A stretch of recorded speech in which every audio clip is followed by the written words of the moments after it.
What's going on, you guys? Welcome to the Razy Podcast. This is your host, Cristopher Zamora.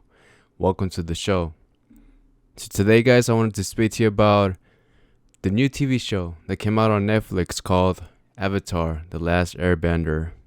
You probably might have seen the cartoon back then when it was in Nickelodeon. And I gotta say, man, the Nickelodeon animation is awesome. I have to give this animation a 10 out of 10. I actually did enjoy it. I wasn't one of the people that actually grew up watching the show, but it was cool when I finally got to see it on Netflix. I probably might have saw it around 2016 to 2017. Like, there are memorable scenes from this anime, and like just the whole story and like the superpowers that they have, what they call bending powers. They have the earth, fire, air, and water bending powers. It's an awesome show.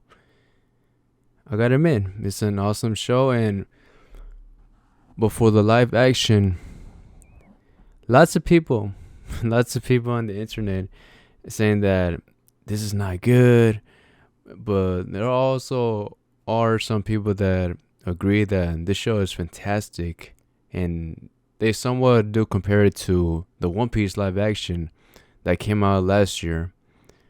This one was, for me, it was okay. I gave it like a B, not an A plus, just like a B or B minus. To be honest, the costumes that they use for the characters, they are very identical to the animation, and they look super cool. Like, I want to get an outfit of the waterbenders.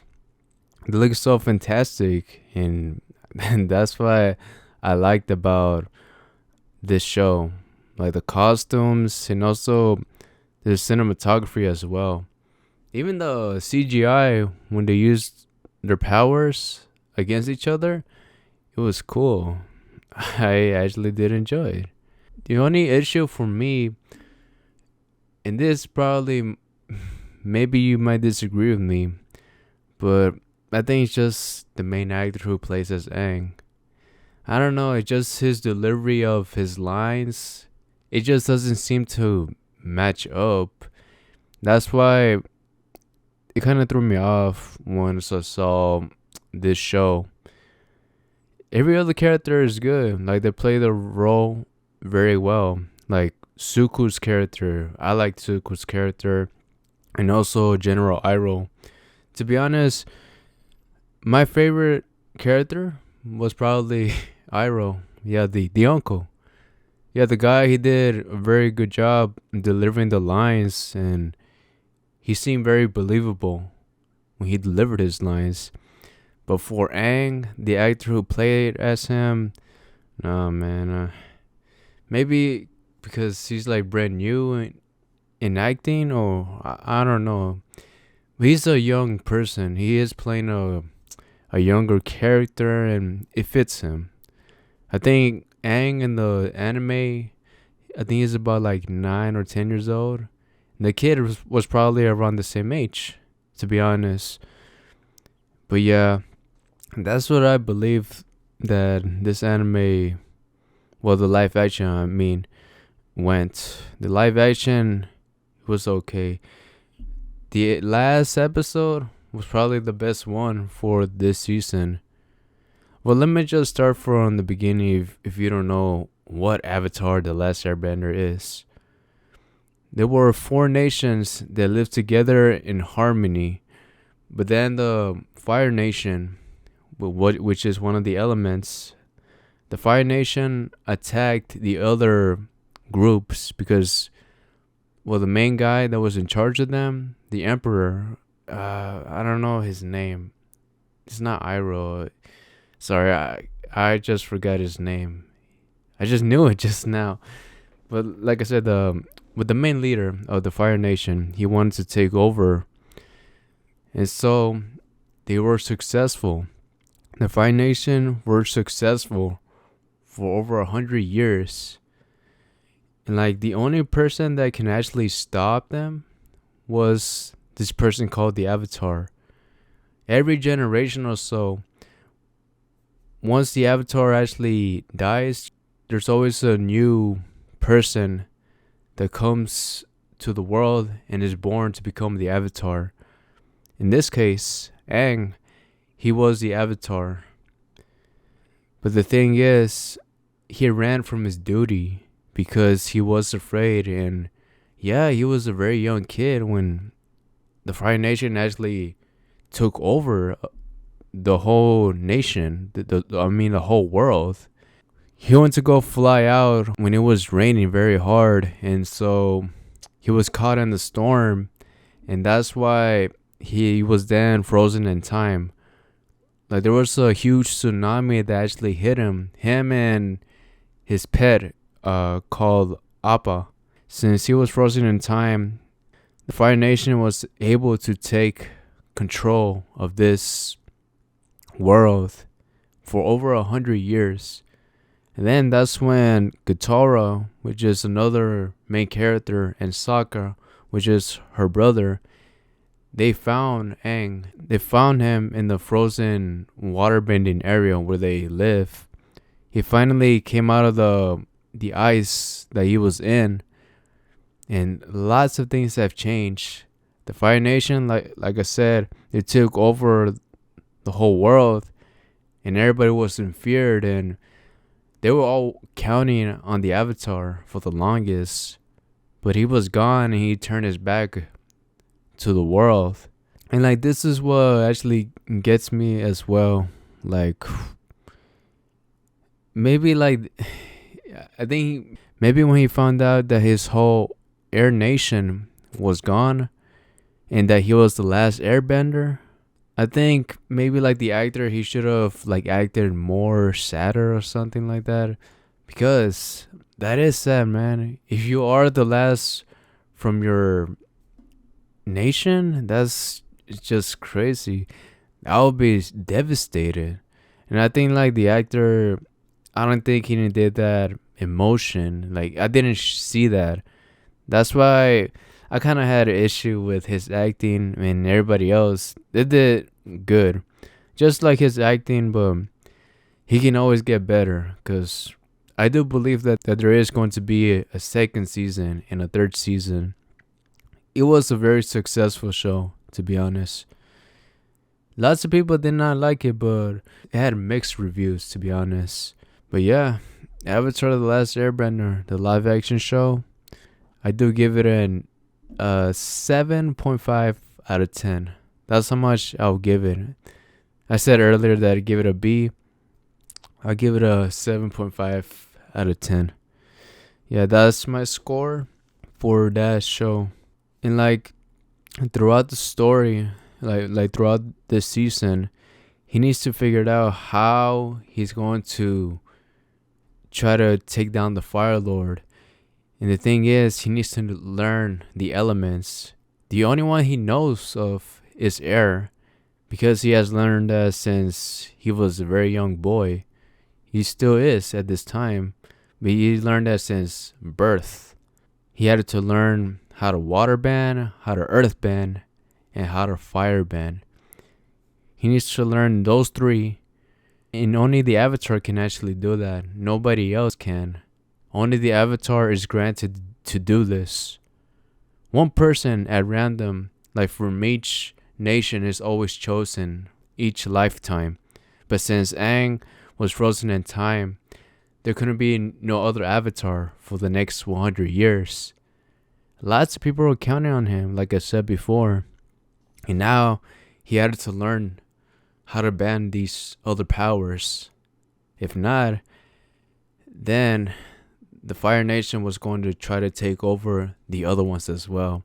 Because right at the ending, we saw that they actually took Omashu, which is one of the biggest Earth kingdoms. There's two of them. There's Omashu and Ba Sing Se.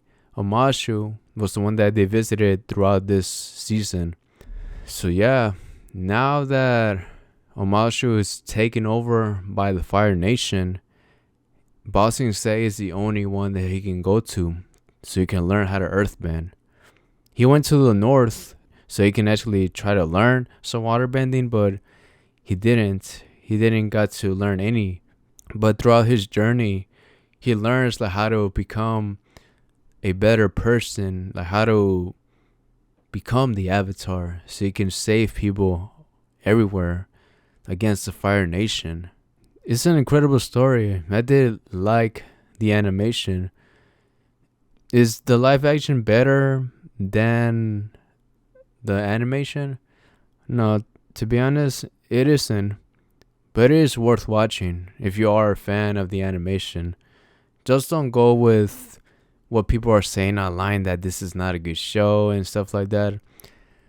I actually do give you the truth on what I believe, how I felt about this show. And I believe it is worth a watch. Just give it a shot. Maybe you will enjoy it. Now I want to speak to you about another show. It's called Shogun. Have you guys heard about that show?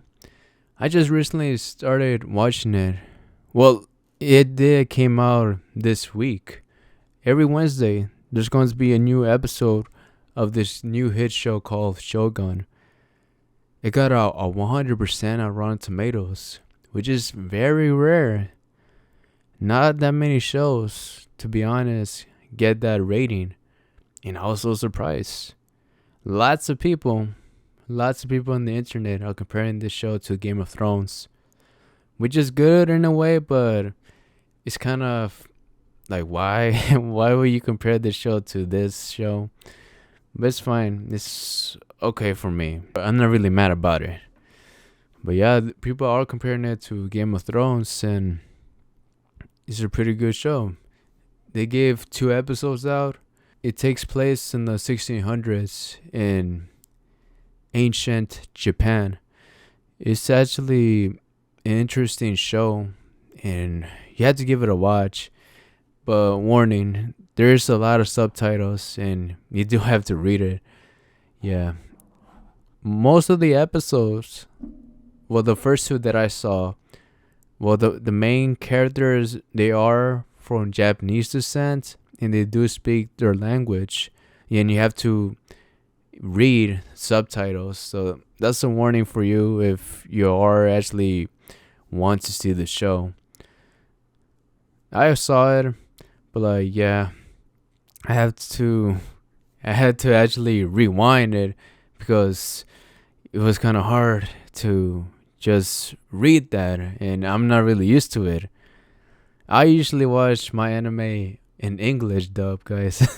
I don't watch it in Japanese. I don't know, man. I just don't like reading, but the only one I actually do watch, and the anime that I watch, is One Piece. That's probably the only one that I will ever watch that is in Japanese, because I want to keep up with the actual current episodes that are happening now. But going back to Shogun, the main lead, I had to research the guy's name because he deserves it. Shogun. Let me see. Okay. Hopefully I am pronouncing it right, but his name is Hiroyuki Sanada. I've seen this man in many movies before. Like, I've seen him in Rush Hour 3, Bullet Train, John Wick 3, and even the new Mortal Kombat movie. I've seen this guy in so many projects, and finally, guys, he finally got a lead role on a hit TV show. I'm glad that he actually got the opportunity, and this show seems like it's gonna be a hit for him. That's awesome, man. He's been working in so many movies, and he finally got a role that he became a lead on, and he's doing good so far. So far, in the first 2 episodes that they have shown, each Wednesday they are going to show 1 episode, and yeah, I am enjoying it. And let's see how it actually finishes. They are planning to do 10 episodes for this season. But depending on how people actually take it, like people actually respond to this show, they will probably make a second season, which will be awesome, man. It will be awesome to actually see where the show actually goes. And let's see how far it actually goes. Can actually make it to at least 8 seasons? That's like 8 years. Yeah, man. So, that would be awesome if they actually do have at least 7 or 8 seasons for the show. I'm thinking probably they might go at least to 5 seasons. That's my prediction for this show, if they actually do continue with it. So yeah, guys, I think that is it for this podcast. Hey, thank you so much for listening.